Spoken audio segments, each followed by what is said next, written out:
You are on HOA backfired. She said confess, and I said replay the clip. You are going to follow the procedure, Angela shouted, and she jabbed her finger at my chest like she was trying to drill a hole through me. She said she would tow my car as leverage until I returned what she claimed I stole, and she was holding a red folder like it was a stack of felony warrants. I had no idea what she was talking about. This was Spokane, Washington, in the Sunset Ridge Community Association, a tight condo community with shared garages where parking was already a blood sport. I worked as a warehouse shift lead, and I could not afford to miss work because my car got towed over some neighborhood drama I did not even understand yet. Angela Mercer was the neighborhood watch liaison, which meant she had appointed herself the unofficial sheriff of every sidewalk and mailbox cluster in the complex. She wore a cheap blue visor like it was a badge, and she carried that red folder everywhere, clutching it like it held state secrets. Behind her, a cluster of neighbors had stopped to watch, frozen in the middle of collecting their mail. Angela did not care. She turned to them and raised her voice even louder. You see this, she said, pointing at me again. This is the guy who has been hanging around the mailboxes. I have reports. I have evidence. And I am not letting him leave until he gives back what he stole. I felt my stomach drop. I had stopped by the mailbox cluster maybe 10 minutes earlier to grab a package notice, and now she was acting like I had broken into Fort Knox. I did not steal anything, I said, keeping my voice level even though my heart was hammering. I do not even know what you are talking about. Angela smiled, and it was the kind of smile that made you want to check your back for knives. She opened the red folder and pulled out a printed photo. It showed the mailbox cluster from an overhead angle, and there were torn mailers scattered on the concrete shelf under the boxes. She tapped the photo with one finger. You were here, she said. You were the last one here before I found this. Someone has been stealing mail, and you are the one I saw hanging around. The accusation hit me like a slap. I looked at the photo again, and I could see the mess of paper, but I could not see myself in the frame. I was here to pick up a package slip, I said. I did not touch anyone else's mail. Angela shook her head slowly, like I was a child who refused to admit I broke a lamp. Rules are rules, she said, and that phrase would haunt me for weeks. She said the HOA had a zero-tolerance policy for theft, and she was activating an immediate gate access suspension. That meant I could be trapped inside the complex or locked out entirely, depending on when she decided to flip the switch. She said she was also putting a hold on my parking privileges, which meant my car could be towed at any moment if I did not comply. I felt the trap closing. I work shifts, I said, trying to keep my tone calm. I cannot have my car towed. I have to be at the warehouse tomorrow morning at 5. If you fight me, Angela said, stepping closer, I will make it worse. That line stuck in my head like a splinter. She said the procedure was simple. I had to turn over the stolen items, pay a reinstatement fee for the access suspension, and sign a written apology that would go into the HOA file. If I refused, she would escalate to a formal trespass complaint and call the police. The crowd behind her was growing. A woman in a green coat whispered something to the man next to her, and they both stared at me like I had just confessed to a felony. Angela loved it. She turned back to them and said, loud enough for everyone to hear, that she was protecting the community, so due process was optional. She said the rules allowed her to act immediately in cases of suspected theft, and she did not need a hearing or a vote to suspend someone's access. I felt my face burning. I wanted to argue, but I also knew that Angela had the gate code system on her phone, and she could lock me out with a single tap. Fine, I said, show me the full video. If you have proof I stole something, show me the whole clip. Angela's smile got tighter. She pulled out her phone and turned it toward me, but she only showed me a cropped, still image. It was a frame from a security camera angle that showed the mailbox area, but the timestamp was cut off and the angle was zoomed in so tight that I could not see who was actually standing there. "That is you," she said, pointing at a blurry shape near the boxes. I could not tell if it was me or a potted plant.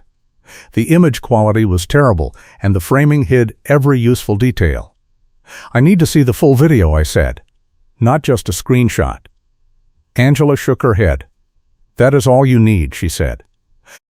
"The rest is HOA property, and I am not sharing it with someone under investigation." I realized she was not going to give me anything that might actually clear my name. She had already decided I was guilty, and she was using the access suspension and the towing threat as a lever to force me into compliance. I asked her what exactly I was supposed to have stolen, and she said a pair of sunglasses taken from a car console in the shared garage. "I do not even go into other people's cars," I said, but Angela cut me off.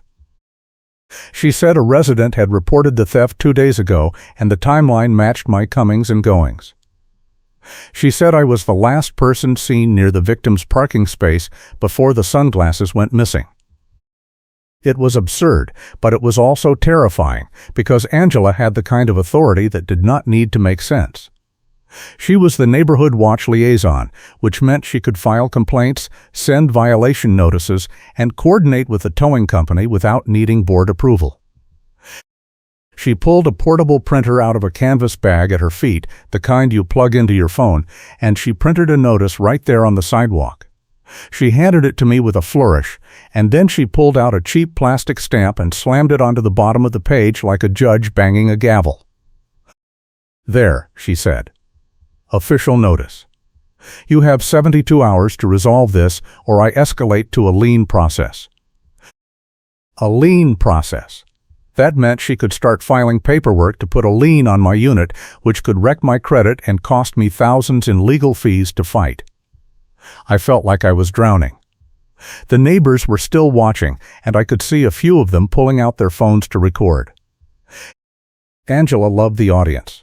She turned to them and said, in a voice that carried across the whole corridor, that the HOA took theft very seriously, and anyone caught stealing would face immediate consequences.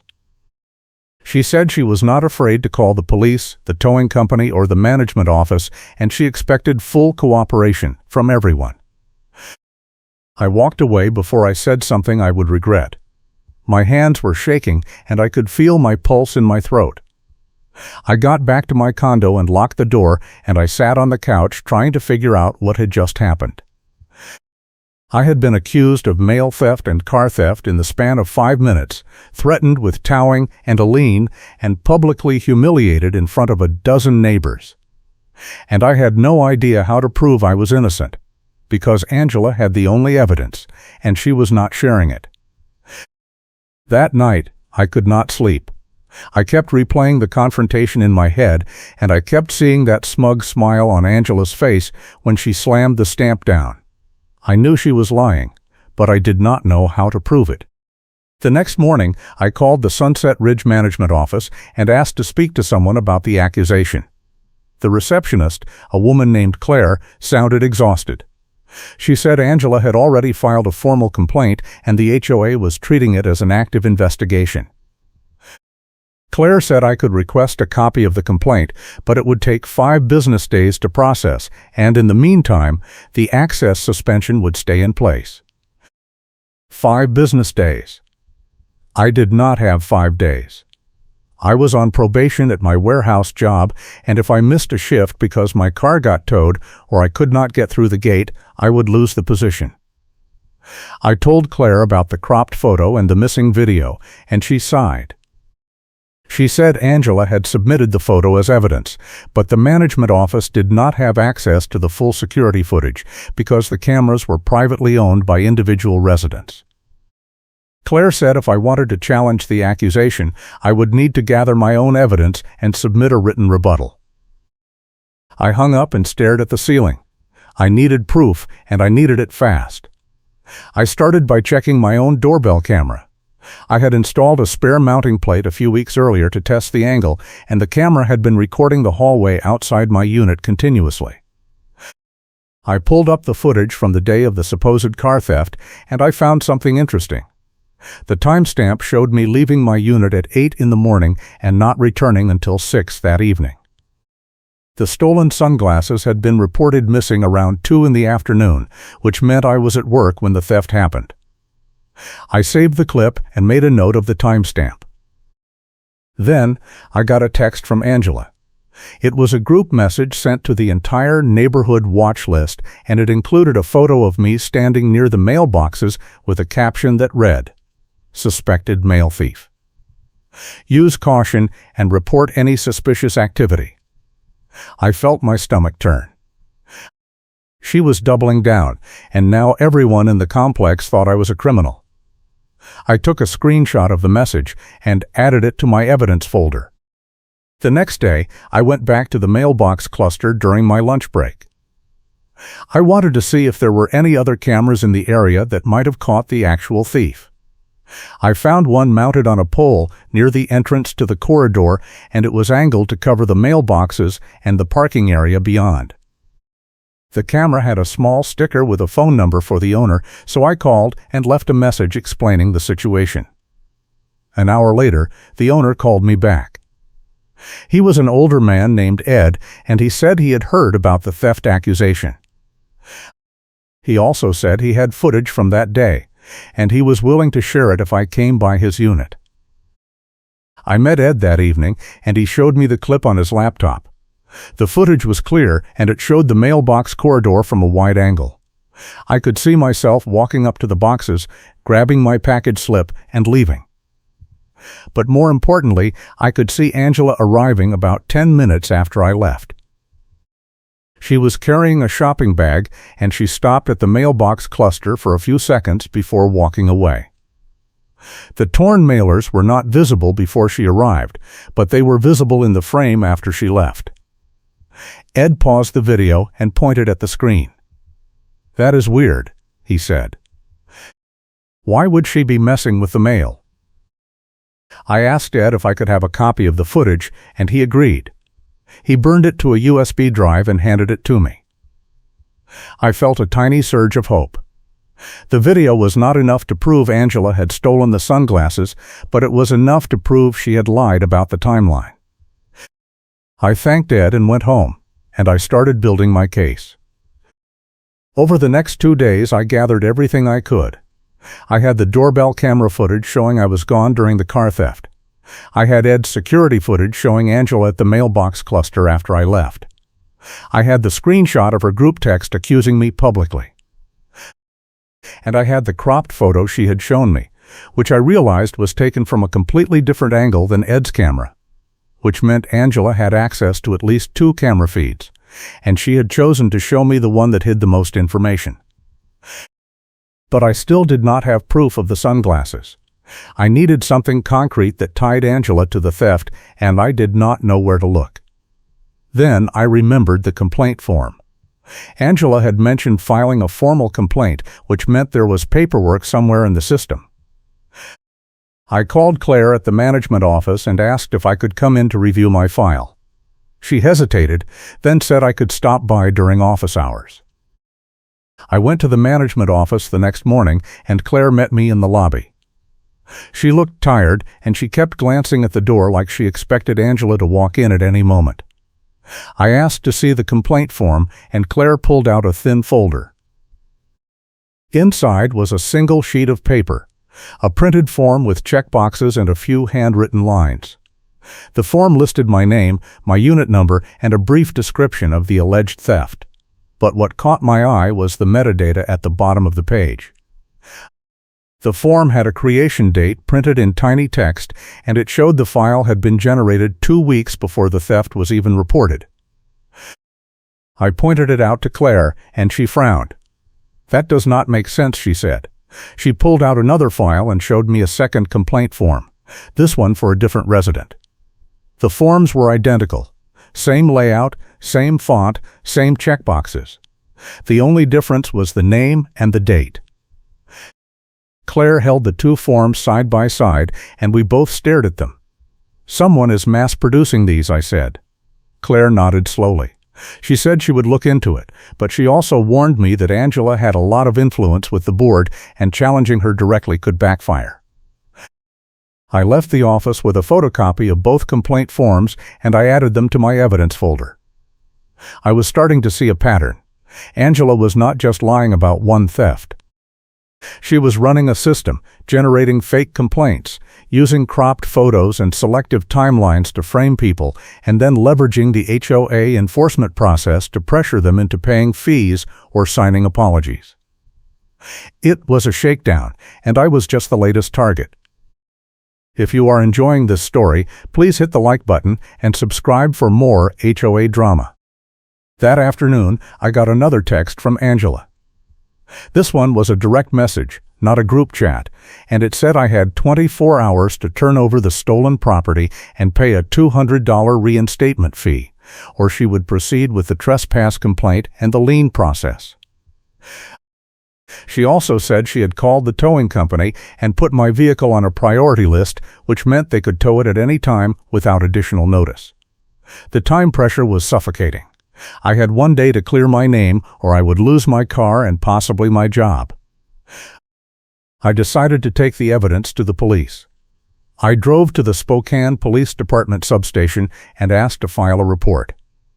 The officer who met with me was polite but skeptical. He listened to my story, looked at the doorbell footage and the security clip from Ed, and examined the complaint forms. He said the evidence was interesting, but without proof that Angela had actually stolen the sunglasses, there was not much he could do. He suggested I talk to an attorney and consider filing a civil complaint against the HOA for harassment. He also said that if I had any proof Angela had committed a crime, I should bring it back, and he would open an investigation. I left the station feeling defeated. The officer was right. I had proof Angela had lied about the timeline, and I had proof she was generating fake complaints, but I did not have proof she was the thief. I needed something more. That night, I went through every piece of footage I had frame by frame, looking for anything I might have missed. And then I saw it. In Ed's security video, right before Angela walked away from the mailbox cluster, she adjusted the shopping bag she was carrying, and for just a split second, the bag tilted enough to show the contents. There, sitting on top of a stack of papers, was a pair of sunglasses. They had a distinctive frame, silver with a blue tint, and they matched the description the victim had given in the original theft report. I had her. I took a screenshot of the frame, enhanced it as much as I could without distorting the image, and saved it. Then I went back through the footage one more time, and I found another detail. After Angela left the mailbox cluster, she walked toward the shared garage, and the camera tracked her for a few more seconds before she disappeared around a corner. The timestamp matched the window when the sunglasses were reported missing. It was not ironclad proof, but it was close. The next morning, I woke up to a new problem. Angela had posted a community warning on the HOA website, and it included my name, my unit number, and a detailed accusation.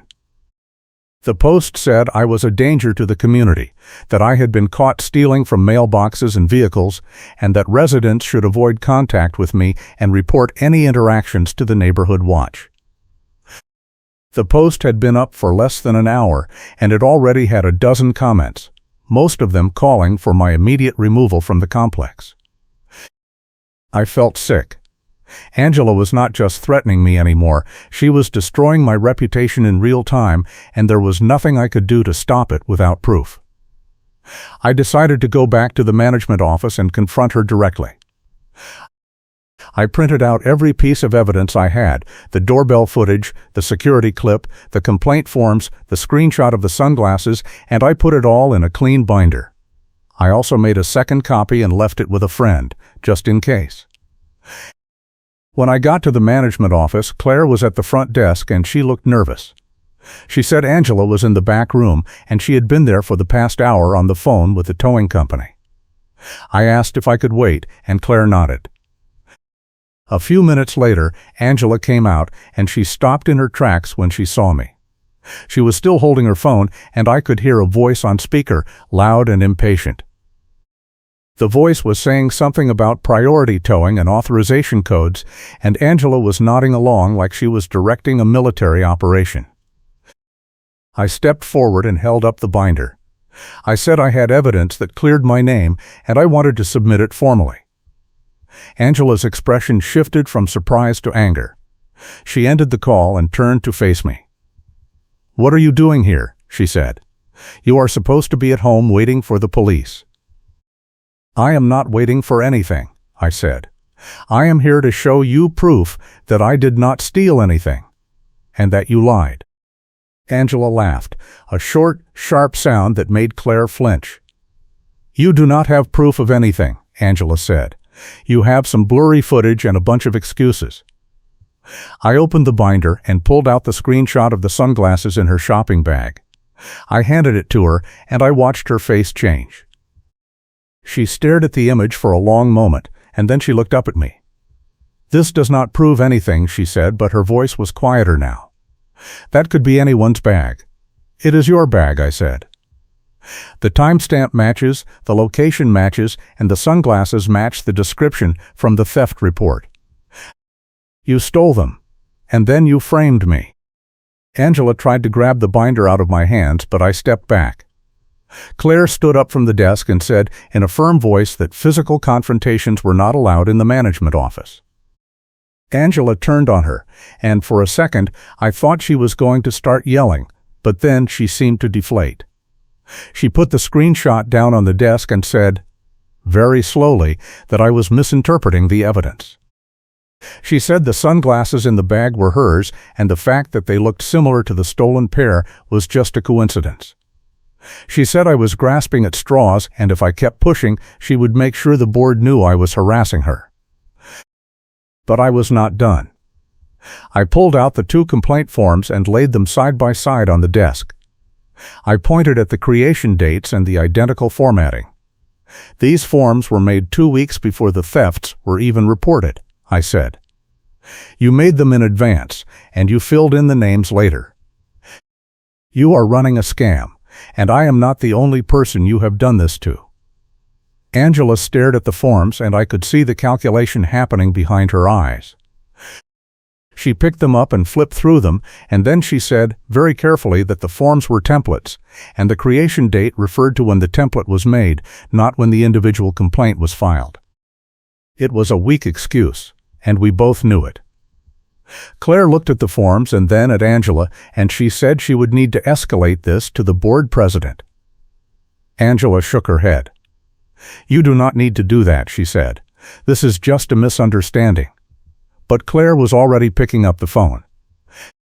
She dialed a number and waited, and when someone answered, she said, in a calm, professional voice, that there was a situation in the office that required immediate attention. Angela tried to leave, but I blocked the door. I was not going to let her walk away and bury this. I said if she left now, I would take the evidence to the police and file a formal report. Angela glared at me, and for the first time I saw real fear in her eyes.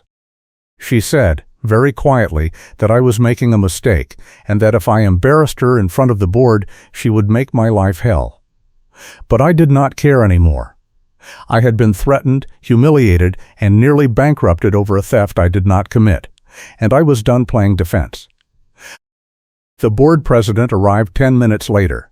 His name was Tom, and he was a retired engineer who took the HOA rules very seriously. He listened to my explanation, reviewed the evidence, and then turned to Angela. He asked her if the forms were pre-generated, and Angela said they were templates. He asked her if the sunglasses in the shopping bag were hers, and she said yes. He asked her if she had any documentation to prove ownership, and she said no. Tom looked at the screenshot again, and then he looked at Claire. "Get the portal audit log," he said. Claire pulled up the HOA management portal on her computer and navigated to the audit log. The log showed every action taken by every user account, including uploads, deletions, and edits. Tom pointed at a line near the top of the screen. "That is Angela's admin account," he said. "It shows she deleted a video file 3 days ago." The file name was Mailbox Security Footage, and the deletion happened less than an hour after I had requested to see the full video. Angela had deleted the evidence to cover her tracks. Tom turned to Angela and asked her to explain. Angela stammered and said the file was accidentally deleted and she did not realize it was important. Tom did not look convinced. He said the portal required a confirmation click to delete files, and the log showed she had deleted 3 other files in the same session, all of them related to security footage. It was not an accident. It was a cover-up. At that moment, a neighbor I recognized from the mailbox confrontation walked into the office. Her name was Linda, and she was carrying a small package. She saw Angela and stopped. "Oh," she said, "I was going to ask you about this." She held up the package, and I could see it had been opened and resealed with tape. Linda said she had found the package on her doorstep that morning, and it was addressed to someone else in the complex. She said she recognized Angela carrying a stack of similar packages the day before, and she thought Angela might know what happened. Angela went pale. Linda set the package on the desk, and Tom opened it. Inside was a stack of mailers, all of them torn open, and a pair of sunglasses with a distinctive silver frame and blue tint. They were the stolen sunglasses. Tom held them up and looked at Angela. "These were in a package on Linda's doorstep," he said, "and Linda saw you carrying packages yesterday." "Angela, do you want to explain this?" Angela opened her mouth, but no sound came out. She looked at the sunglasses, then at the evidence binder, then at Tom. Finally, she said, in a very small voice, that she had been trying to organize the mail for the neighborhood watch, and some items got mixed up. She said it was an honest mistake, and she was planning to return everything. Tom shook his head. "This is not a mistake," he said. "This is theft. And you filed false complaints to cover it up." He told Angela to sit down, and he called the police. While we waited, Tom reviewed the rest of the evidence. He looked at the complaint forms, the doorbell footage, the security clip, and the portal audit log.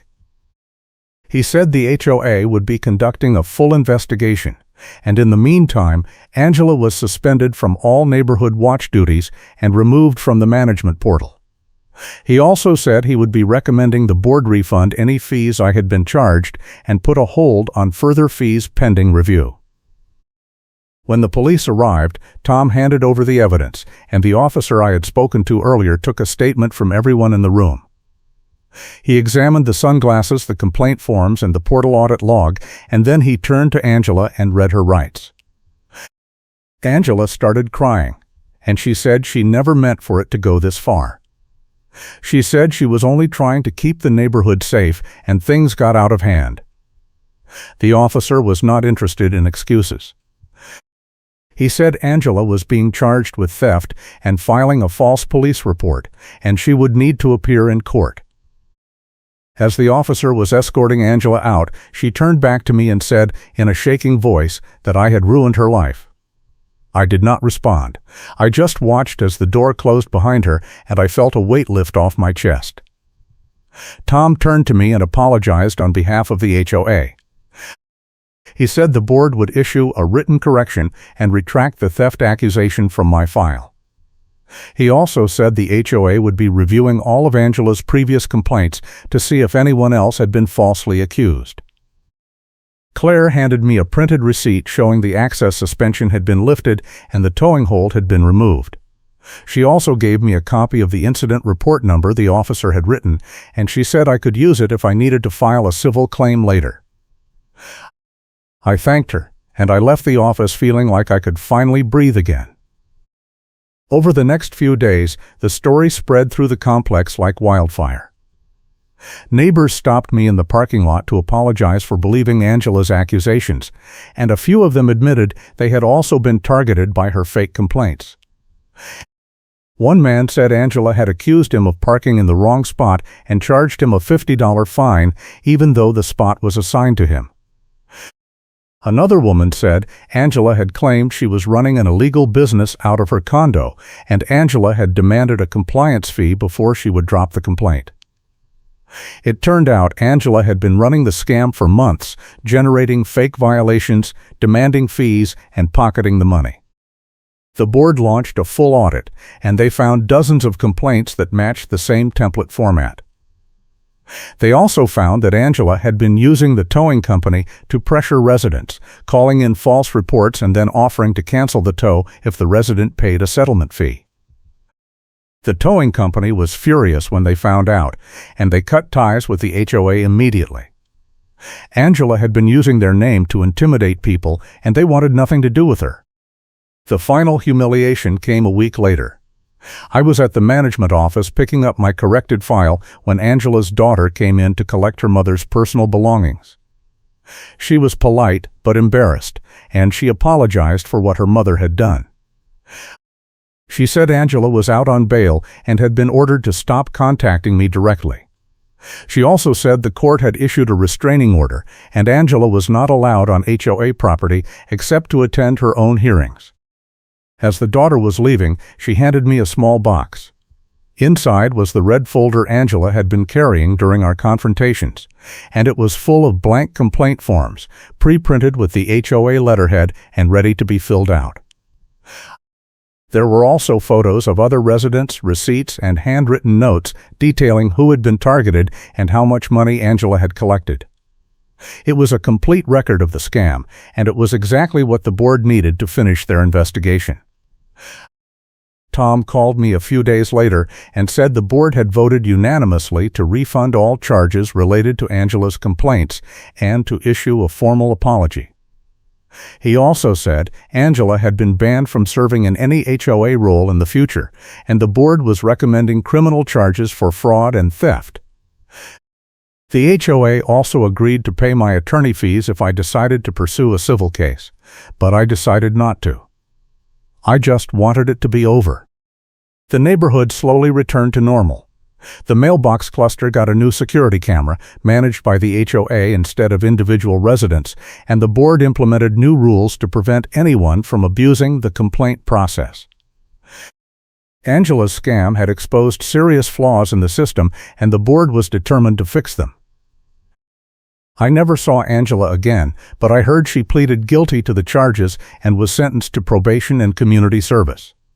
She also had to pay restitution to everyone she had scammed, which added up to several $1,000s. The board replaced her with a new neighborhood watch liaison, someone who actually cared about the community instead of using it as a personal ATM. Looking back, the whole thing felt surreal. I had been accused of theft, threatened with towing and liens, publicly humiliated, and nearly lost my job. All because Angela Mercer decided I was an easy target. But in the end, the paper trail saved me. The doorbell footage, the security clip, the complaint forms, the audit log, every piece of evidence I gathered came together to prove she was the real thief. And when the truth came out, it was not just satisfying, it was justice. I still live in Sunset Ridge, and I still work at the warehouse, and every time I walk past the mailbox cluster, I remember the moment Angela tried to grab my phone and I had to keep my distance. I remember the portable printer and the cheap stamp and the red folder she clutched like it was evidence. And I remember the look on her face when Tom held up the sunglasses and asked her to explain. That moment, when everything she had built came crashing down, was worth every second of the fight. Thanks for watching, and I will catch you in the next one.